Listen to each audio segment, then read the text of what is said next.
विशिष्ट महर्षि और प्रभु रामचंद्र जी का ज्ञानमयी संवाद सुनते हैं द आर्ट ऑफ लिविंग के फैकल्टी स्वामी वैशंपायन जी की वाणी से।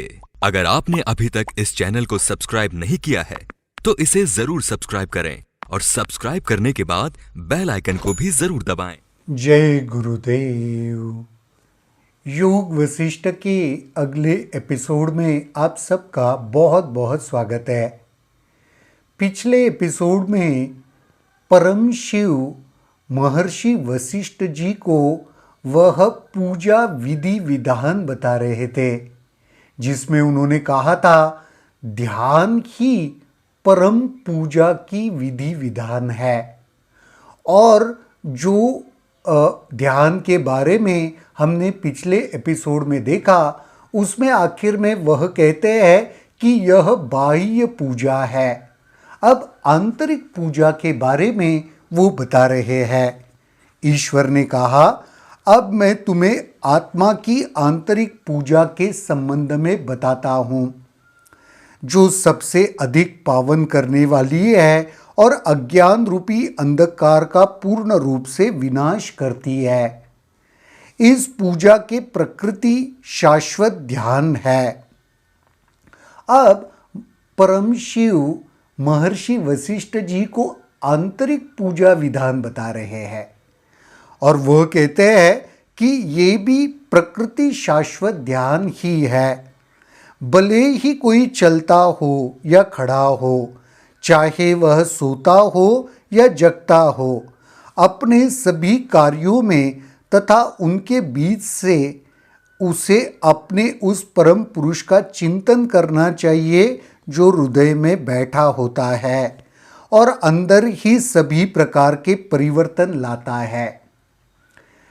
आप उठते बैठते खाते पीते जो भी आप कर रहे हो ना, वो करते समय भी उस परम पुरुष का चिंतन करना चाहिए जो हम सबके भीतर ही मौजूद है और जो हमारे भीतर परिवर्तन भी ला रहा है। व्यक्ति को व्यक्त चेतना या सजगता के रूप में बोध लिंगम की पूजा करनी चाहिए जो सोता है और जगता है, घूमता फिरता और खड़ा होता है, जिसे छूना होता है उसे छूता है, जिसे छोड़ना होता है उसे छोड़ देता है, जो सुखों को भोगता भी है और छोड़ता भी है, तरह तरह की बाहरी क्रियाओं में रत रहता है, सभी क्रियाओं को महत्वपूर्ण समझता है और शरीर के मर्म अंगों में शांतिपूर्वक स्थित रहता है। तो व्यक्ति को व्यक्त चेतना या सजगता के रूप में उस बोध लिंगम की पूजा करनी चाहिए। वो बोध लिंगम क्या है? जो सोता भी है, जगता भी है, घूमता भी है, फिरता भी है, जो जिसे उसे छूना होता है छूता है, जिसको नहीं छूना होता नहीं छूता, जो क्रियाओं में रत रहता है और क्रियाओं से मुक्त भी रहता है, जो सुखों को भोगता भी है, सुखों को छोड़ता है। ऐसे बोध लिंग की पूजा सजगता के रूप में करनी चाहिए, सजगता के साथ करनी चाहिए। इस आंतरिक चेतना की पूजा करनी चाहिए, उन सहज प्राप्त वस्तुओं से करनी चाहिए जो उसे बिना याचना प्राप्त हो। सजगता ये ऐसी ही एक वस्तु है। जीवन की धारा और उसके अनुभव में दृढ़ता पूर्वक स्थित रहते हुए तथा आत्मज्ञान से स्नात होकर व्यक्ति को आत्मबोध की सामग्री से आंतरिक बुद्धिमत्ता की पूजा करनी चाहिए। आत्मबोध से दृढ़ता पूर्वक स्थित अनुभव में स्थित रहकर वो भगवान कृष्ण जैसे कहते हैं ना कि सभी परिस्थितियों में एक जैसे रहना, विचलित नहीं होना, ऐसे स्थिर और स्थित रहकर आत्मज्ञान में स्नात होकर, आत्मज्ञान में उतरकर और आत्मबोध की इस सजगता और ये जो आत्मबोध है, जो ये सारा करने से भीतर से जो निकला है बोध, समझ, उस बोध से इस परम चेतना की बुद्धिमत्ता से पूजा करनी चाहिए। कितना सुंदर बता रहे, देखो जो सब कुछ कर रहा है उसकी पूजा करनी है। कैसे? ज्ञान में उतरकर, स्थित रहकर, वो अपनी चेतना को, वो स्थित प्रज्ञ जिसे कहते, स्थित होकर, स्थिर होकर, बोध जो प्राप्त हुआ है, समझ जो प्राप्त हुई है, उससे पूजा करनी चाहिए। परम पिता का चिंतन व्यक्ति को इस प्रकार करना चाहिए। वह ऐसा प्रकाश है जो सौर ऊर्जा और चांद्र ऊर्जा से जगमगा रहा है। वह ऐसी बुद्धिमत्ता है जो सभी पदार्थों में शाश्वत रूप से निहित है।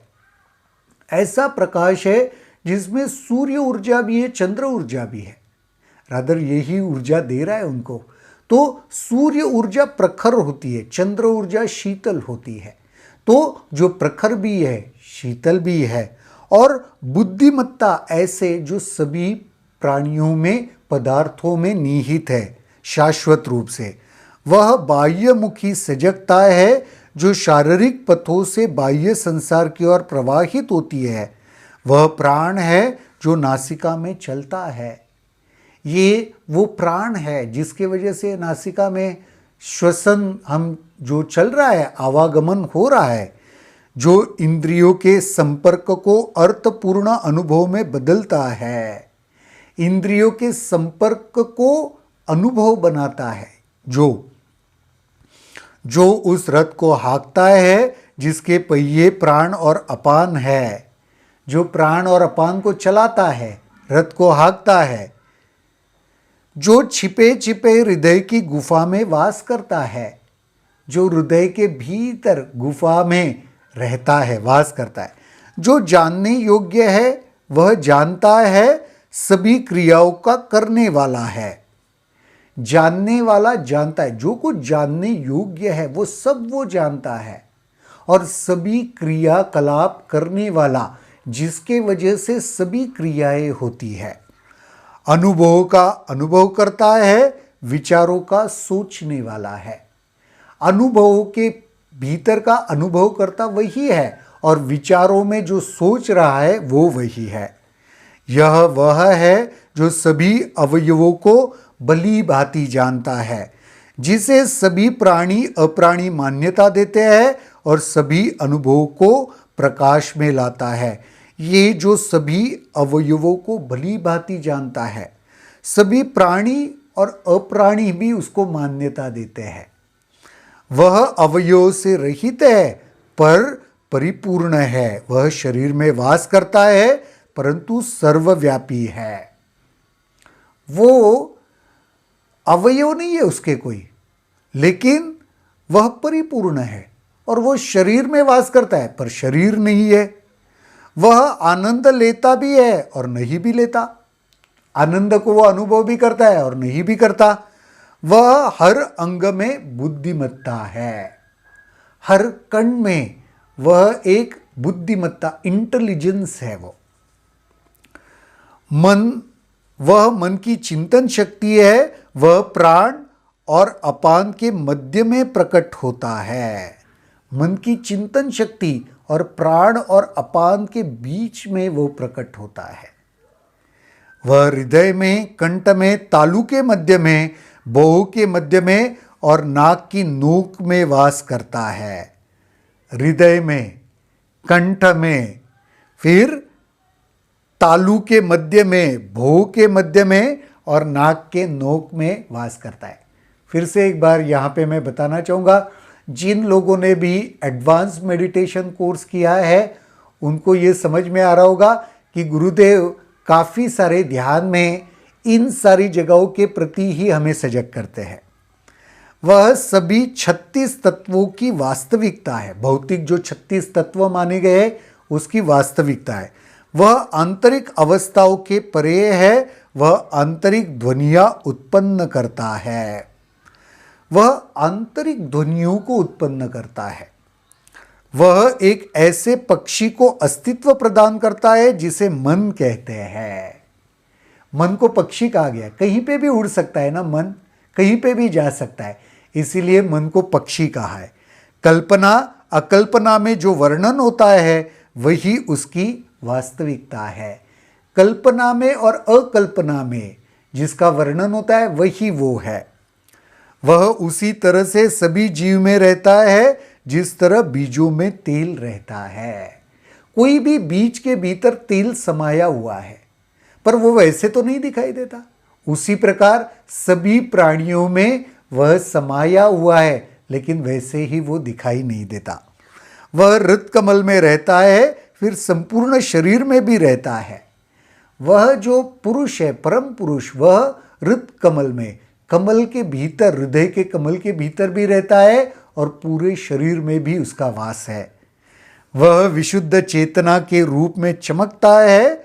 वह तत्क्षण हर जगह दिखाई देता है, क्योंकि वही सभी अनुभवों का अनुभव करता है। वो एक क्षण में सब जगह व्याप्त होता है, सब जगह दिखाई देता है, क्योंकि वही तो सारे अनुभवों का अनुभव करने वाला है और वही अनुभव संबंधी पदार्थों में घनीभूत भी होता है। और अनुभव संबंधी पदार्थों में वही है घनीभूत, यानी इकट्ठा हुआ, वही उसी का एक ही का अस्तित्व है। बहुत ही सुंदर ईश्वर आत्मा के आंतरिक पूजा के बारे में ये सारा बता रहे थे। हाँ, इसको दोबारा एक बार जरूर आप इसे सुनना या पढ़ना कि ईश्वर क्या कहना चाहते हैं और इसके साथ हम अपनी साधना को कैसे कर सकते हैं। तो आज के एपिसोड में तो यहीं पर रुकते हैं, अगले एपिसोड में देखते हैं और क्या चर्चा होती है। तब तक के लिए जय गुरुदेव। अगर आपके इस वीडियो को लेकर कुछ सवाल हैं तो कमेंट सेक्शन में जरूर लिखें, जिसके ऊपर हम आने वाले वीडियोस में चर्चा करेंगे।